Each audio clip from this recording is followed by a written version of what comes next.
juga merasa tidak ada yang bisa membuat sebuah penilaian terhadap apa yang sudah kita perbuat.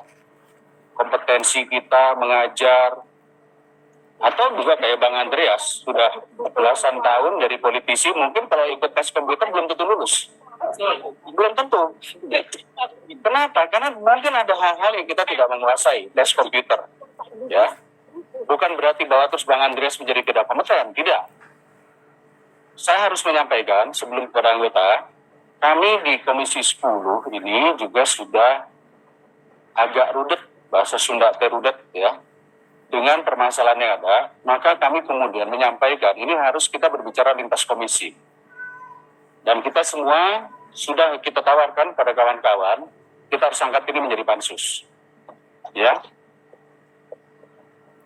Saya sendiri tanggal 19 Agustus atas persetujuan daripada teman-teman sudah menulis surat kepada pimpinan DPR untuk membuat rapat gabungan bersama ya dengan Komisi 2, Komisi 8, 9, dan 10. Yang intinya adalah kami merasa, dan 11 Kementerian Keuangan. Karena rapat gabungan itu penting dilaksanakan karena satu program seleksi 1 juta guru P3K yang diterbitkan Kemendikbud pada akhir tahun 2020 sampai saat ini masih menyisakan masalah terkait anggaran dan formasi guru dan tenaga kependidikan. Yang kedua, kebijakan seleksi guru P3K merupakan kebijakan lintas kementerian lembaga, maka permasalahan yang ditimbulkan tidak dapat hanya ditangani oleh Kemendikbud-Ristek. Untuk itu diperlukan pembahasan dengan kementerian lembaga terkait Panselnas seleksi P3K, yaitu Kemenpan RB, Kemenkeu RI, Kemendagri RI, dan BKN RI. Yang ketiga, rapat kerja gabungan diperlukan agar terjadi percepatan penyelesaian permasalahan guru P3K yang telah lulus seleksi dan mengantisipasi seleksi guru P3K tahun 2023. Sehubungan dengan hal itu, kami minta persetujuan Saudara Ketua DPR agar Komisi 10 dapat melaksanakan rapat gabungan dimaksud ini tanda tangan saya.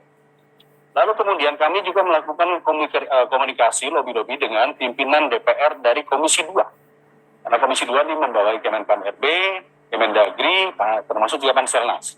Juga dengan pimpinan Komisi 9, 8 itu urusan keagamaan, ya, 9 urusan tenaga kesehatan, 4 urusan penyuluh pertanian dan sebagainya, peternakan dan lain-lain.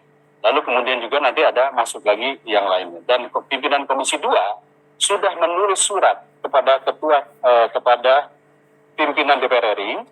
Bersama ini kami sampaikan dengan hormat menindaklanjuti hasil pertemuan informal antara pimpinan Komisi 2 DPR RI dengan pimpinan Komisi 4, pimpinan Komisi 8, pimpinan Komisi 9, dan pimpinan Komisi 10 DPR RI yang kebetulan saya hadir.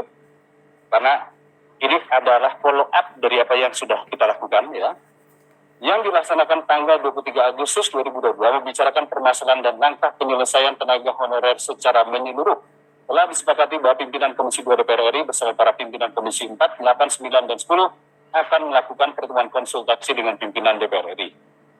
Sehubungan dengan hal tersebut, kami mohon perkenan pimpinan DPR RI untuk dapat mengagendakan pertemuan sebagaimana dimaksud. Jadi ini dikirim oleh Dr. Haji Ahmad Doli Kurnia Tanjung, Komisi 2.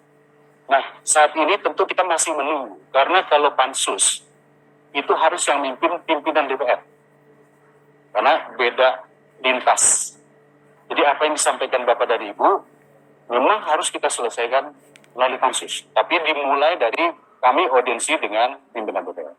Sampai saat ini, update terakhir yang saya dapat, kami belum dapat jadwal untuk bertemu dengan pimpinan DPR. Jadi mohon Bapak dan Ibu, semangatnya kita sama.